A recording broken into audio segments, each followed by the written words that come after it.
Before NWA put Compton on the map, Prince recorded a song, intended for release in late 1987, titled, to abbreviated N-words, United for West Compton. Instead of a politically charged discussion of gang violence, poverty, police brutality, and systematic racism running rampant in this Southern California suburb, this song is a mostly instrumental funk workout initially created for Sheila E.'s December 1986 birthday party. So, bottom line, the title's a bit misleading.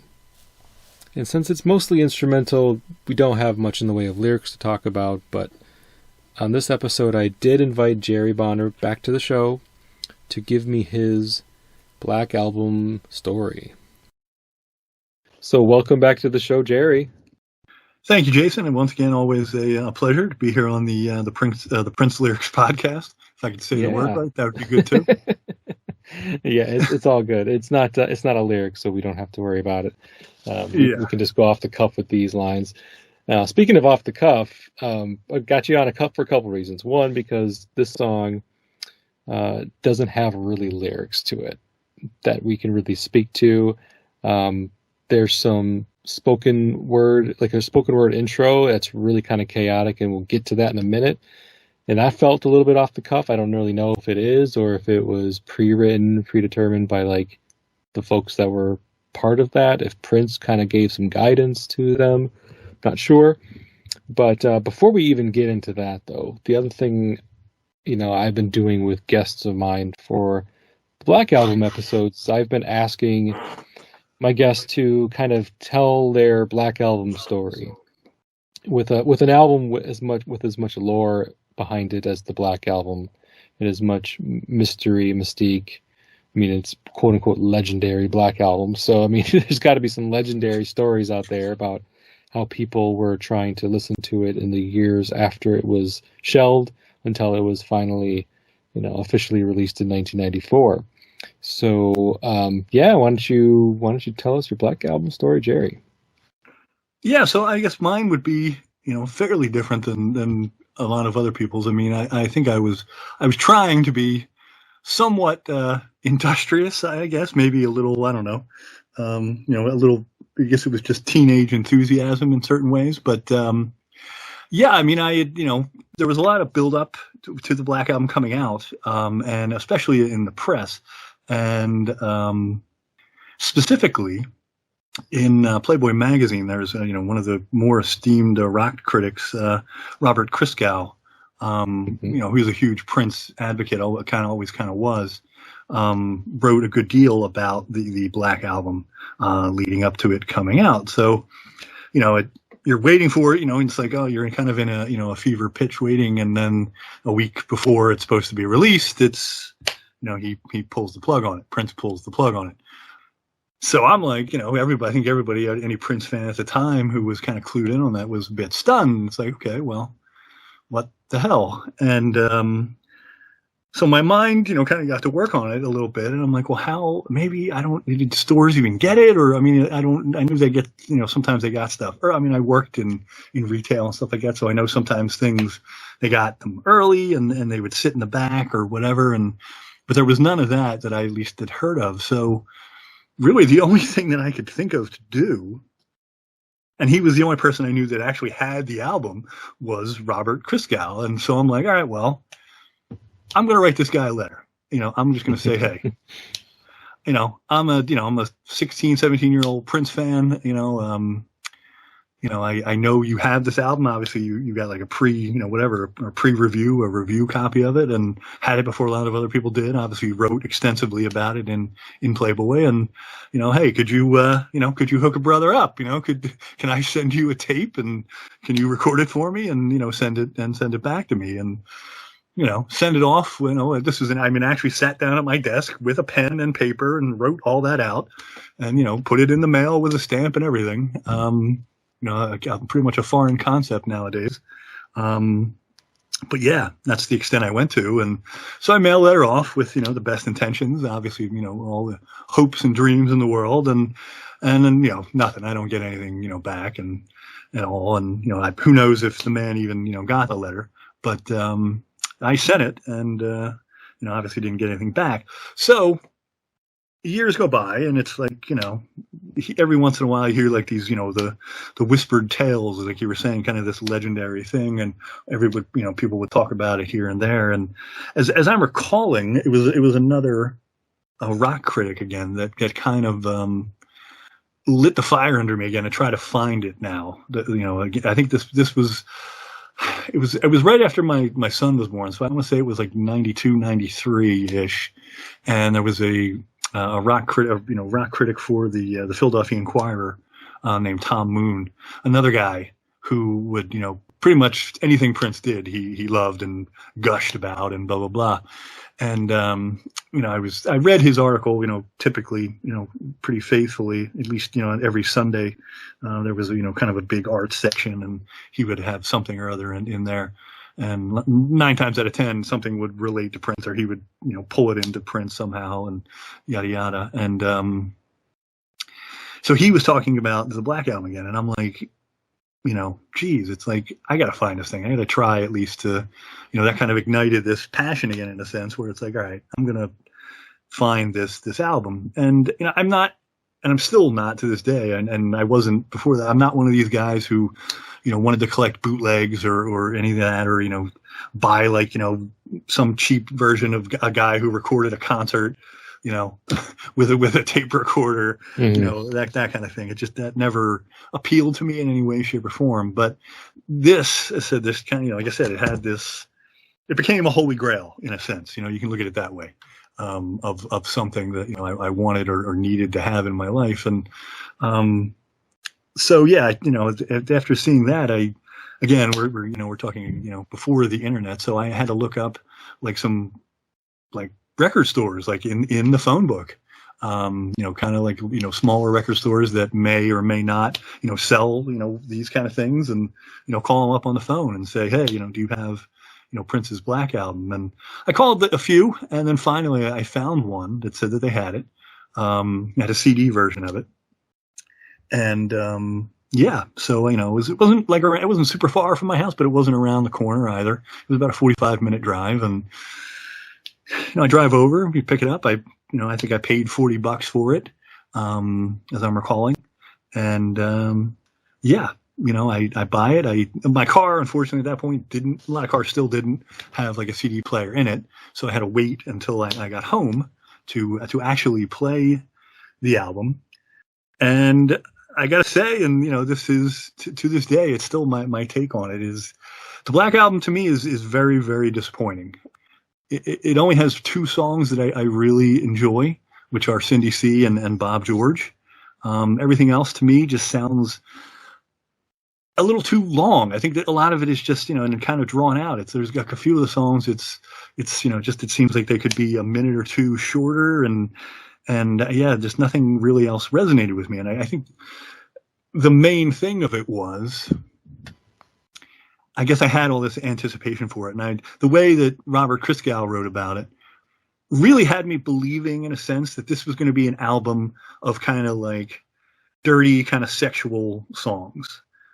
Mm-hmm. And I was expecting an album full of Let's Pretend We're Married, Erotic City, Head, Irresistible Bitch. I was expecting songs in that kind of vein, which I really liked. I mean, those kind of, the more, whatever you want to call it, the darker side or the more sexual side of Prince was something that always appealed to me when he wrote songs like that. And, a full album of that was kind of what I was expecting, and that's not what was delivered. And, and even one of the songs was already released on Lovesexy. And it's like, okay, well, this was rather disappointing in a lot of ways. And, and to this day still, because of that experience, I really will very rarely go anywhere near any kind of like, bootlegs or whatever, that kind of, stuff, or will chase any of that kind of stuff down. Just, I don't know, it's just not worth my experience was it just was not worth the effort that I had put into it. So yeah, you put quite an effort into it. No, I did. I totally did. You really did. Yeah. Really I mean, and, to have it not be, anything that was really, to this day, it doesn't resonate with me, that album, in any way. It's, I every once in a while, I'll try to listen, through, and it's like, okay, this is fine, but it's just not, I don't know. It's just, Bob George is clearly the best song, because to me, in my mind, I mean, it just, there's few songs, I guess, that really can make you kind of laugh. And Bob George is definitely that.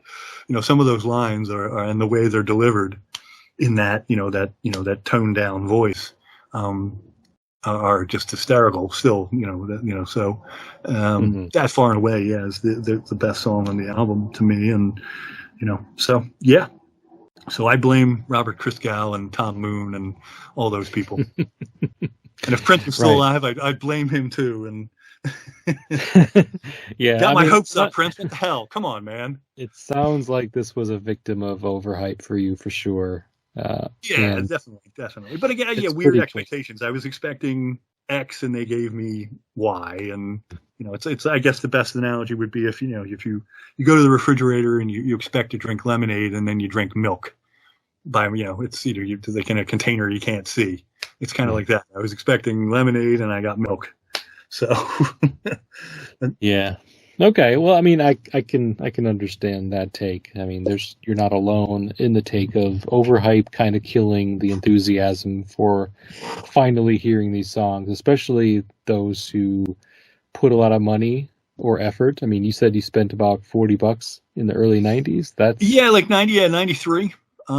So that's like twice as much now in 2021. So imagine spending, like $75, $80 on a CD, 8 songs, 8 tracks. One of them was already previously available, as you mentioned, on Lovesexy, and really not loving it. That's not a good return on your investment there from an enjoyment standpoint. No, like $10 per song.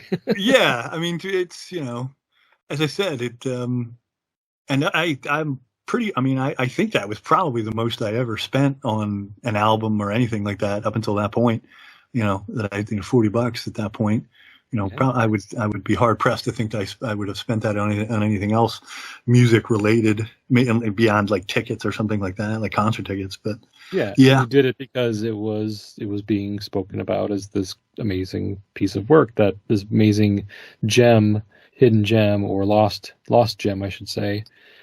And then if you just would have waited like another year, I know, and that's I know. But you didn't know what you didn't know, right? So yeah, but what's funny though too, and I forgot this until I said before coming on here again. I listened to the Black Album again last night, and I always forget, like the version that I have, the track listing's different.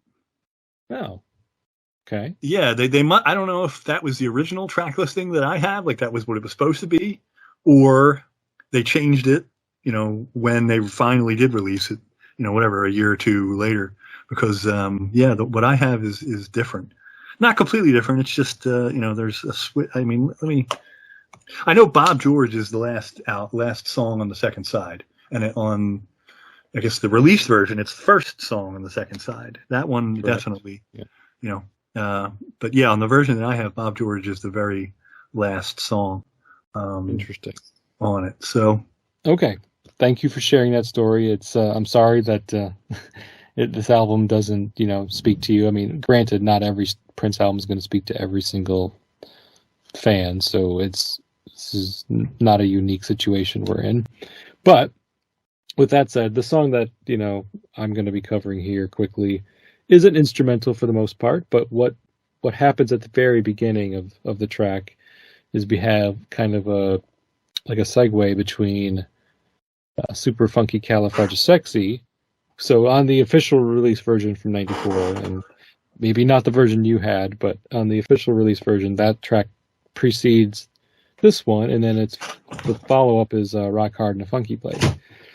And the only kind of lines we get in the song sound like just a conversation in a club to me. Like you've got voices coming in and out, they're speaking over each other. It's a bit chaotic.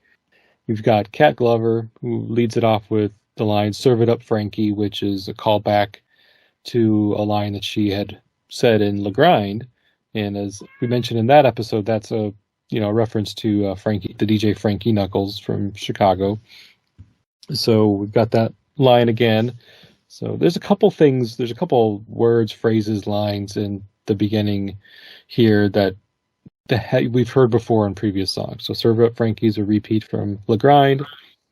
So yeah, that's what I get at the very beginning, is kind of like a club vibe with a bunch of different people talking and arguing and discussing who knows what. I mean, is that what kind of a sound do you get, or what kind of imagery do you get from this beginning, Jerry? Yeah, I mean, it's right. It's like at a party or something of that nature, or some sort of industry party. That's what I take as the way the Prince kind of has puts on that voice, essentially. Sounds like almost like a sleazy kind of music industry type person trying to get with Cat, as it ends. And, you hear these kind of, get voices in the back with a lot of crosstalk and, so I think it's to me, the vibe I get is like, oh, it's some sort of sleazy music industry party. And here's this guy trying to, make time with Cat. And then it, obviously jumps into the song itself. So yeah, I mean, that's what I take. And as to me, I don't know if I'm trying to think. This might be the first time he did something like that in a song, because I know in other, songs further down the line, he, in, Graffiti Bridge, obviously in front of Joy and Repetition, there's that kind of same thing a little bit. There's this interlude, and, leading into, Joy and Repetition, and, which is very much reminds me of this, but this obviously predates, Joy in Repetition. But as we've come to, I guess, understand now after Prince's death, and hearing a lot of the stuff that's coming out of the vault and whatnot, that he obviously had versions of songs years before, a lot of times that he would kind of tweak and mess with and stuff like that. So I wonder if this kind of concept of doing something like that was something that he wanted to do a lot more of, and have these kind of interludes. Even on the, the Love Symbol album, there's those kind of interstitial, bits kind of telling the story. So, I wonder if this was kind of the first time he was maybe working something like that into a song, or, kind of setting it up in that way, at least in the listener's mind, saying, okay, this is where this is taking place, and, this whatever. And, so that's the way I look at it, or the way I take it. And, it's an interesting little, you're kind of wondering what's going on. I mean, it has that, starts off with kind of the very similar drum drum sequence to Housequake, and then you hear these voices and, Cat doing her thing, and then, the sleazy kind of music, whatever promoter type, saying, he wants her to meet his musical friends or the musicians or whatever. So, yeah. Yeah. So what I hear, and again, as I mentioned, it's very, and as you suggested, there's a lot of crosstalk, so it's not easy to kind of pick up what's being said. And because the song is instrumental, I never really bothered to really understand what was being said, besides the lines that were clear, like the "Serve it up, Frankie," and but then somebody saying, "That's precisely what I want to do, honey." That's Prince kind of doing that, that kind of sleazy voice, as you mentioned. And then according to the lyrics that I'm reading online, somebody saying around the same time, "Honey, do you know I let Robert cut my hair this morning?" Yeah. And then somebody says, "Oh girl, where'd you get those shoes?" And then you can hear Cat say something about, "These are come and fuck me pumps," or something like that, or "fuck me pumps." That line's fairly clear to me. Yeah. So yeah, and then you get the "come fuck me pumps" line, and then I hear, or what's written is somebody says something about Maurice, and I'm like, okay, so we heard Brother Maurice is going to come around with the bucket full of squirrel meat. That's one of the lines in Super Funky Califragisexy. And yeah, there's a lot of talk about squirrel meat on this album, which I don't really understand either, but okay. Yeah, we tried to decipher, figure out amongst myself and my guest for that episode, Todd, what squirrel meat is referring to, and we have theories, but neither of us have any definitive answers, of course. Yeah, which is kind of probably the point. Maurice, what can I serve you? And then that's when you kind of hear some guys, whether it's Wally and Greg, which has been kind of speculated about and put in Prince Vault as possibly them, saying squirrel meat. You hear somebody say, Frankie, play something, bitch. Baby, I swear to God, if you don't kiss them, I'm going to kick your supernatural ass. This is just a really kind of weird, aggressive conversation going on here. And like I said, so much of it is unintelligible because of it's being so laid on top of each other within the drum beat, the Housequake-esque drum beat happening in the beginning. Cat, what's happening, babe? Bitch, would you play something? I mean, I don't know. There is a lot going on that leads up to this, so this kind of, we're going to call it this funky jam, 7-minute funky, just 6-minute funky jam, whatever. And, it's intriguing. I mean, you want to, it's obviously something you put on, that's one of the things that'll make you put on a pair of headphones and try and decipher, what exactly is being said. And even then, sometimes you really kind of can't, get it all, completely figured out. And so, it's just, I guess, something that, and yeah, you said, I wonder how much of it was off the cuff, or was it like scripted and, all right, now you guys say this part, or I'll say this part. And yeah, so I don't know. Yeah. I definitely hear I hear Kat saying something like, it's not that type of party at some point. Right. So it kind of makes me feel like they're, I don't know, hitting on her or talking. I don't even know if that's quite what's going on, but because she seems like aggressive early on with these are come fuck me pumps. So you think that she's the one being aggressive, but then you hear the word bitch thrown around a couple times. Play something, bitch. Let's see, honey, you see these pumps, and you hear somebody yelling in the back, bitch. Who are you calling a bitch? Ho, bitch. I mean, so bitch is being called out here a few times in the beginning. Not really overt because again it's so buried, so you don't really get like doesn't really shock you or surprise you because you could barely even tell what they're saying anyway. Finally, like you get towards the end of this chaotic intro, and you hear somebody say, no, you'll like them, they're musicians, and then you get the title of the song, and as I kind of said in my preface, I don't say the word, so I'm just going to say 2 abbreviated N words, United for West Compton. And that's the name of the song. And then we go straight into the basically the instrumental, which is almost, well, the song is in total is about 7 minutes long. So it's a long instrumental too. It's not like a short one. It's a long instrumental. It goes on for a while. Yeah. Again, this song, and I didn't mention this yet, but this song was one of the 3 songs that were written and recorded for Sheila E.'s birthday party in December of 1986. So it really kind of was meant for a party, and it has a party atmosphere to it. It has a party sound to it. Bob George was the other one, and so was Le Grind. So those 3 songs kind of predate even probably the idea of the Black Album as a concept. Like they were songs created around a time when in late 86 when Prince was going through some shit, basically. Revolution breaking up with Susanna, trying to get this next project off the ground as a 3-album set, and that was being, the idea was being rejected by this label. So he had some aggressions to get out, and I wouldn't say Le Grind is especially aggressive or angry sounding, and the music of this song isn't, but and it's believed like that whole intro was then recorded much later, not because the version that was played at the Sheila's birthday party or created for Sheila's birthday party wouldn't have had this intro simply because Cat Glover wasn't even part of Prince's his crew yet, his band.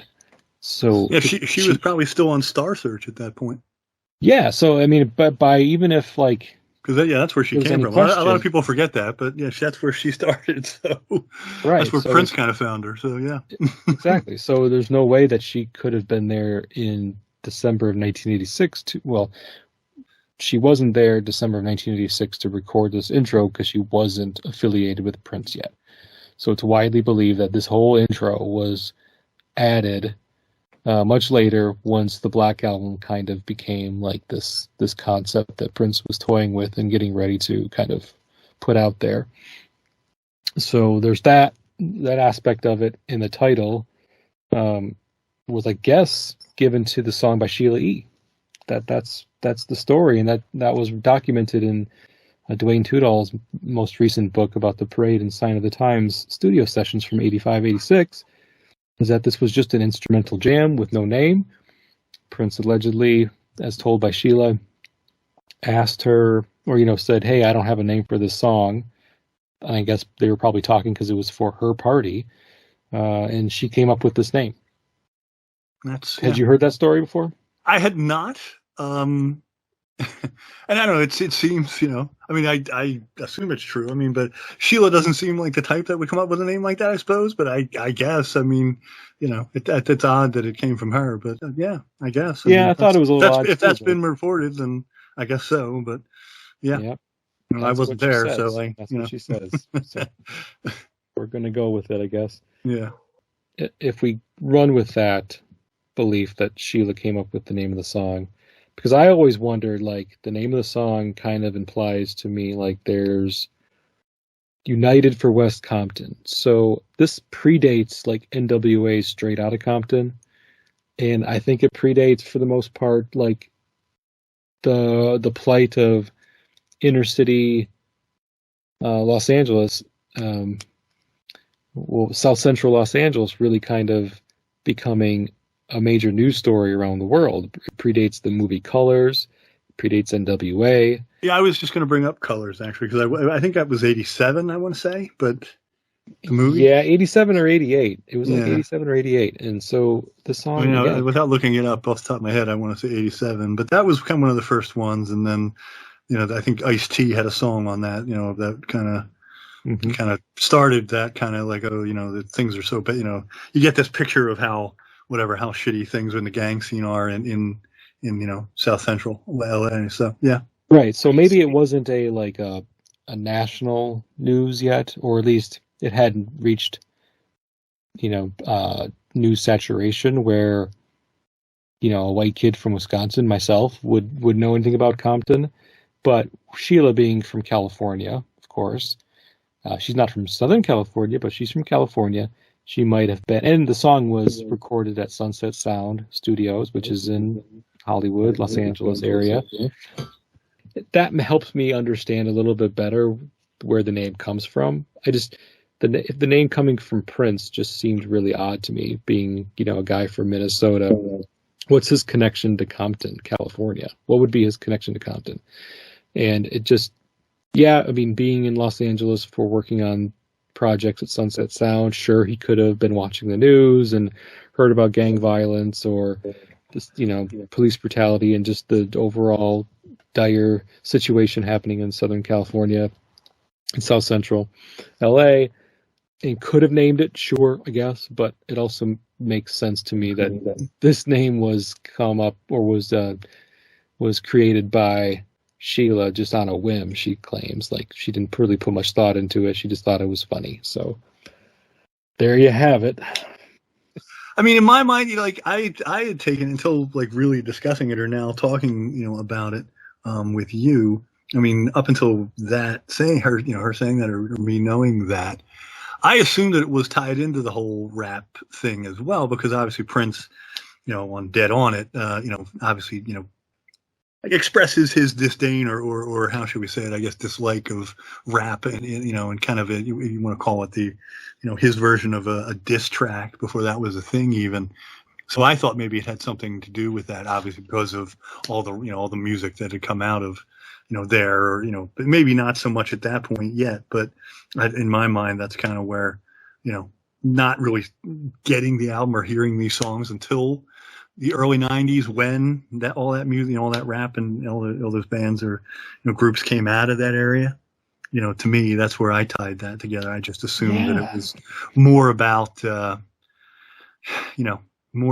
maybe him kind of another taking the piss out of rap artists a little bit more. But which would have made total sense if this was released like in 1988 or 1989. Yeah, totally. But I've said, it does predate that. But to say again, me not hearing it until 93, 92, 93.